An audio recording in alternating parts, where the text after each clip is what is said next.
9,500เขารู้ไหมมาซื้อบ้านเขาอยู่ไหนบ้านเขาอยู่สระแก้วเขากลับมาหาผมเนี่ยFC 5 6 7 8 9ครับคุณอาลองนับดูนะครับ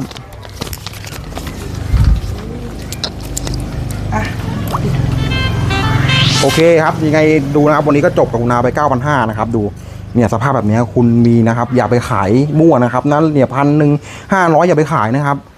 มันจะเสียของนะครับคุณเห็นแล้วติดต่อมาหาผมนะครับผมจะไปซื้อให้คุณเนี่ยแค่3ใบอย่างนี้ 9,500 คุณคิดดูดิเงินไม่ใช่น้อยๆนะครับยังไงก็ติดตามไว้นะครับสวัสดีครับขอบคุณคุณอาด้วยครับที่แบ่งให้ครับ